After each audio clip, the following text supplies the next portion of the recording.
Hello friends, और एक बार फिर आपके सामने एक और वीडियो लेके हाजिर खिदमत हूँ। और ये भी रिलेटेड टू सोशोलॉजी है। मेरा नाम Mohammad Naufal Safan from sir Naufal's academy, और सीएसएस के हवाले से मैं वीडियोस बनाता हूँ। प्लीज़ सब्सक्राइब कीजिए, लाइक कीजिए मेरे चैनल को, और मज़ीद वीडियोस के लिए प्रेस कर दीजिए बेल आइकॉन को। तो ये सोशोलॉजी के हवाले से लेक्चर नंबर 4 है। अगर आपको प्रीवियस लेक्चर्स को देखना है तो लिंक्स जो हैं वो डिस्क्रिप्शन के अंदर मैंने दे रखे हैं। कहता है कि why social stratification is an inevitable for a society, explain its determinants in the context of Pakistani society. CSS 2016 sociology का सवाल है।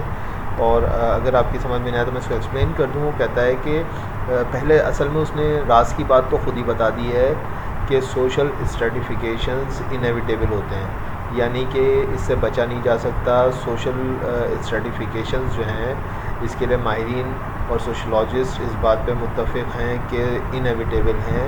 माशरे के अंदर ग्रोहबंदी होती है, तबक़ाती डिफरेंस होता है। ऐसा मुमकिन ही नहीं है कि सारे का सारा माशरा जो है वो एक जैसा हो। इनएविटेबल है ये, यानी कि उसमें मज़दूर भी होंगे, उसमें दरमियानी तबका भी होगा, उसमें बहुत पैसे वाले लोग भी होंगे, उसमें हर तरह के जो है वो गिरोह होंगे। तो वो यही कह रहा है। स्ट्रेटा जो है वैसे भी आप जानते हैं अंग्रेज़ी का के अंदर जो है वो एक ग्रोह के लिए इस्तेमाल होता है, तो स्ट्रेटिफिकेशन ग्रोहबंदी। तो कहता है किसी सोसाइटी के अंदर स्ट्रेटिफिकेशन जो है वो इनएविटेबल क्यों है। तो वो पहले तो ये आपको बता रहा है कि इनएविटेबल है, और है तो फिर क्यों है वो ये पूछ रहा है। और फिर उसने कहा कि पाकिस्तानी सोसाइटी को मद्देनज़र रखते हुए इसको थोड़ा सा जो है वो एक्सप्लेन कर दीजिए। चलें जी, देखते हैं, एक्सप्लेन करने की कोशिश करते हैं। सोशोलॉजी स्ट्रेटिफिकेशन का आज का टॉपिक है ये। और जैसा कि मैं शुरू में आपको हमेशा याद दिलाता हूँ कि सोशोलॉजी जो है वो एक स्टडी है जो कि इस चीज़ को ऑब्ज़र्व कर रही है कि माशरे में चेंज कैसे आ रही है, क्या वजूहात हैं और हम इनसे क्या सीख सकते हैं। सोशोलॉजिस्ट ये गौर करता रहता है।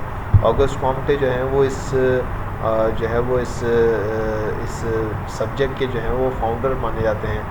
तो ये जहन में रखिएगा कि फादर ऑफ सोशोलॉजी जो है ऑगस्ट कॉम्टे हैं, या ऑगस्ट कॉम्ट भी कहते हैं इनको। तो आगे चलते हैं। कहते हैं कि why social stratification is inevitable for a society, explain its determinants in the context of Pakistani society. CSS 2016 sociology. कहता है what are the types of social stratification. The mostly experts in sociology explain social stratification to classify into 4 basic forms which are, वो कहते हैं कि 2-4 तरह के आप जो है वो इसको स्ट्रेटा बना सकते हैं। पहला है स्लेवरी, दूसरा है लैंड ऑनर्स स्टेट, और तीसरा है कास्ट, और चौथा है क्लास। ठीक है जी। तो ये 4 स्ट्रेटास या स्ट्रेटिफिकेशन हैं जो कि माहिरीन सोशोलॉजिस्ट जो हैं वो कहते हैं कि मुमकिन तौर पे हो सकते हैं। ग़ुलाम हैं, और जो है वो ज़मींदार तबका है जिसके पास ज़मीनें होती हैं, जिसके पास रियासत होती है, जिसके पास पावर होता है। फिर ये कास्ट के ऊपर एक कास्ट होती हैं, मुख्तलिफ जो हैं वो लोग जो हैं कास्ट के अंदर बटे हुए हैं, उनकी ज़ातें हैं। और एक उनकी क्लास है, यानी कि वो किस पेशे से ताल्लुक़ रखते हैं, वो किस जो है वो तबके से ताल्लुक़ रखते हैं। ठीक है जी। तो ये 4 जो हैं वो स्ट्रेटिफिकेशंस जो हैं माशरे के अंदर, सोसाइटी के अंदर पाई जाती हैं। What are the 3 main dimensions of social stratification? So Weber consider Marx approach to social classes to simplistic. अब यहाँ पे बात मैंने ज़ाहिर बात है कहीं से उठा के यहाँ पे मुख्तसर करने की कोशिश की है कि मैक्स वेबर जो है वो जो तरीका बता रहा है सोशल स्ट्रेटिफिकेशन का, तो बताते हुए वो कह रहा है कि कार्ल मार्क्स जिस अप्रोच के साथ सोशल स्ट्रेटिफिकेशन को डिवाइड करता है वो बहुत सिंपल है। ही यानी कि वेबर जो है viewed social stratification as more complex. Weber जो है इसको ज़्यादा कॉम्प्लेक्स समझता है और इंटरप्ले करता है 3 डायमेंशंस के अंदर। एक तो इकनॉमिक इनइक्वालिटी के हवाले से, यानी कि हम कह सकते हैं कि पहली डायमेंशन उसकी इकनॉमी के हवाले से है। वो इकनॉमी के ज़ेर असर इकनॉमी के माध्यम में जो है इकनॉमिक के वसीले में जो है वो इस ज़रिए से तोलता है। पहला स्ट्रेटिफिकेशन। दूसरा स्टेटस मेजर और सोशल प्रेस्टीज के उस पर करता है कि सोशल प्रेस्टीज भी एक होती है माशरे के अंदर, इज़्ज़त और बक़ा होती है, और वो उसको ये वो पोर्शन आ गया जिसको हम एजुकेशन कहते हैं। और तीसरा जाहिर सी बात है ताकत कितनी है उसके उस तबके के अंदर, तो ये पॉलिटिक्स यानी कि सम एबिलिटी कह सकते हैं। तो अब आप देखिए कि 3 चीज़ें बन गई जिस पे कि मार्क्स जो है मैक्स वेबर जो है वो इसको डिवाइड कर रहा है, इकनॉमी, एजुकेशन एंड पॉलिटिक्स। तो वो कहता है कि ये 3 डायमेंशंस हैं, इकनॉमी, एजुकेशन एंड पॉलिटिक्स, ठीक है जी। जबकि जो है वो आपको पता है कार्ल मार्क्स जो है कहता है कि ये जो स्ट्रेटिफिकेशन है वो 2 मेनली हैं, एक है बोर्गोसी और दूसरी जो है प्रोलेटरेट है। यानी कि एक तबका जो है वो एक मकसद की बोर्गोसी जो है वो अमीर तबका और जो है वो प्रोलेटरेट जो है वो वर्किंग क्लास है। इस तरीके से उसने डिवाइड किया हुआ है। तो यहाँ पे भी वही बात उसको थोड़ा सा रिपीट किया है कि व्यूड एज इकनॉमिक्स, ठीक है जी, वही चीज़ आ गई इसके अंदर। तो आगे चलते हैं, कहते हैं why is social stratification is inevitable in Pakistan. वही सवाल है। अब इसके अंदर देख लेते हैं कि फंक्शनलिस्ट थ्योरीज क्या कहती हैं। Functionalist theory says that stratification is necessary and inevitable because of the need to induce people with needed knowledge and skills to decide to pursue the careers that are most important to society। देखिए एक चीज़ तो याद रखिए कि functionalist approach क्या है। Functionalist approach दरअसल positive approach है, यानी कि जिसके अंदर के जो है वो जो फंक्शनलिस्ट सोशलॉजिस्ट होते हैं वो बेसिकली जो है वो कि इसको भी आपको समझना चाहिए कि फंक्शनलिस्ट अप्रोच है क्या। फंक्शनल अप्रोच में जो है वो कौन कौन से सोशलॉजिस्ट फॉल करते हैं। मैंने यहाँ पे 2 नेम आपके लिए मेंशन कर दिए, इमाइल दुर्खेम और हर्बर्ट स्पेंसर भी फंक्शनलिस्ट थे। अब ये फंक्शनलिस्ट थ्योरी जो है वो सेज दैट स्ट्रेटिफिकेशन इज़, अच्छा फंक्शनलिस्ट क्या करते हैं, फंक्शनलिस्ट हर चीज़ के अंदर पॉजिटिव अप्रोच रखते हैं। हर चीज़ के अंदर एक मस्बत उनकी सोच होती है।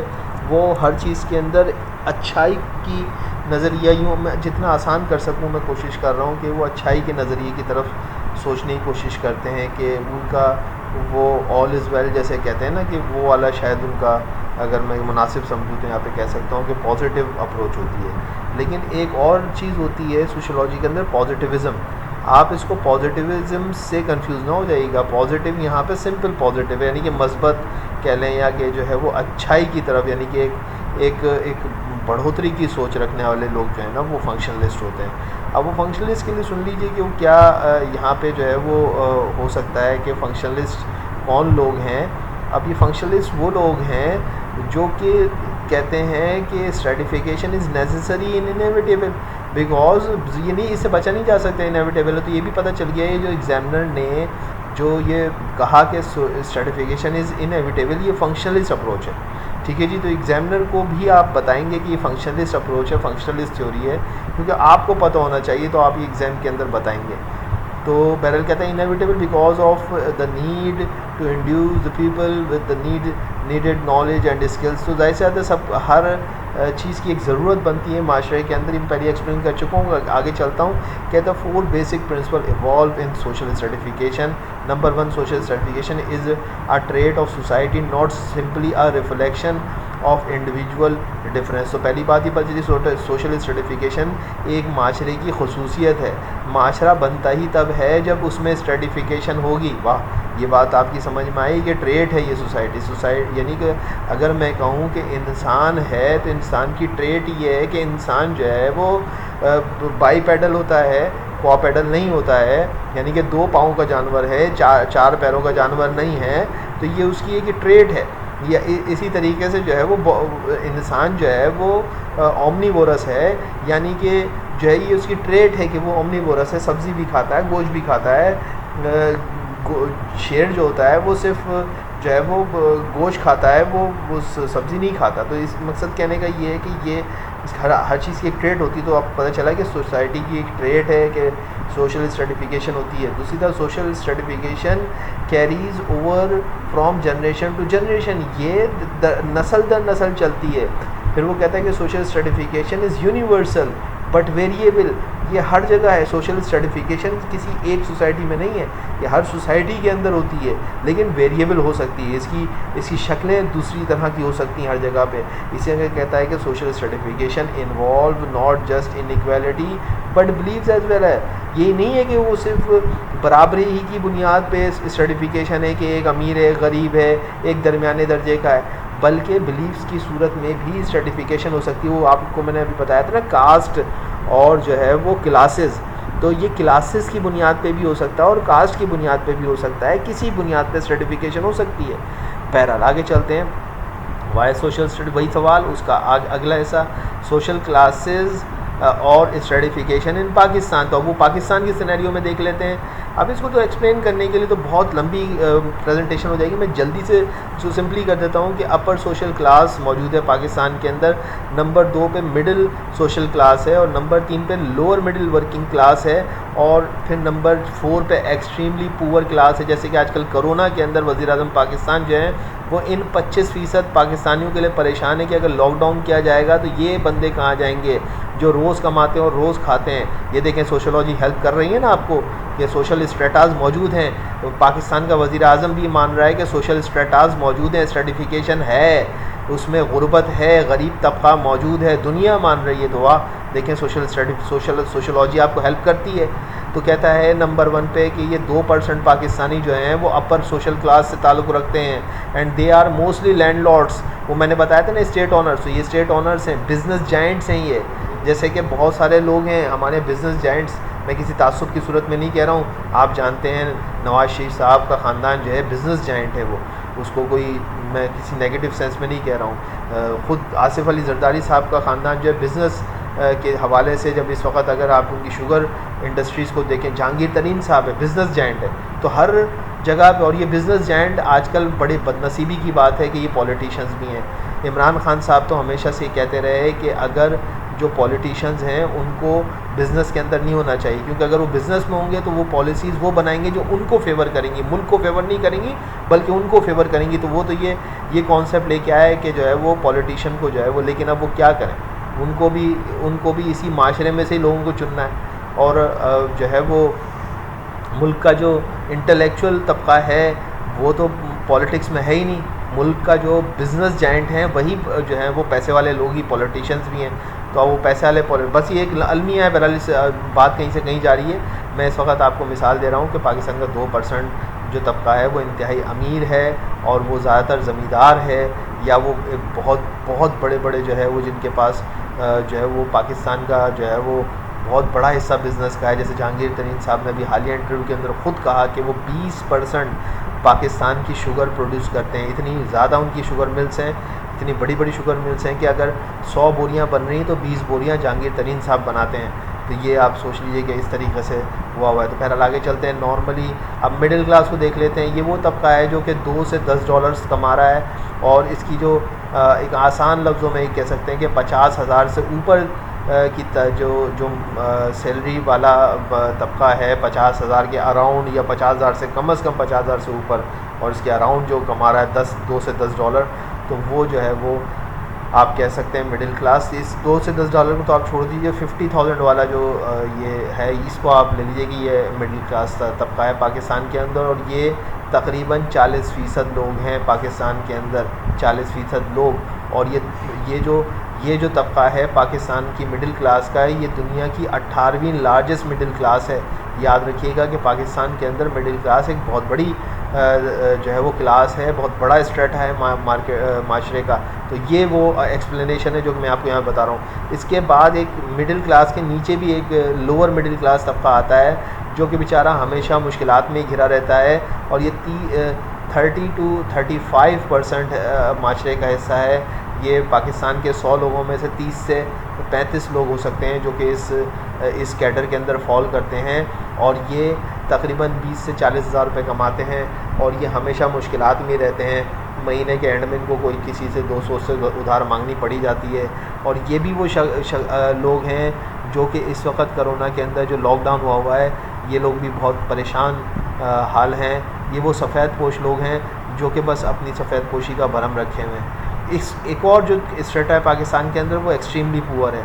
ये इनको कोई एज सच प्रॉब्लम नहीं है। ये जो लोअर मिडिल क्लास तबका है नहीं, सबसे बड़ा प्रॉब्लम में ये रहता है, क्योंकि ये ना तो ये अपने आप को ये कह सकता है कि मैं बहुत गरीब हूँ, ये किसी के आगे हाथ भी नहीं फैला सकता, बस ये अपनी सफ़ेद पोशी का भरम रखे हुए गुजारा कर रहा होता है। तो मैं समझता हूँ इस फिगर जो स्ट्रेटा है इसके बारे में भी सोशलॉजिस्ट को सोचना चाहिए, और ये इस वक्त दुनिया के अंदर हर जगह मौजूद है।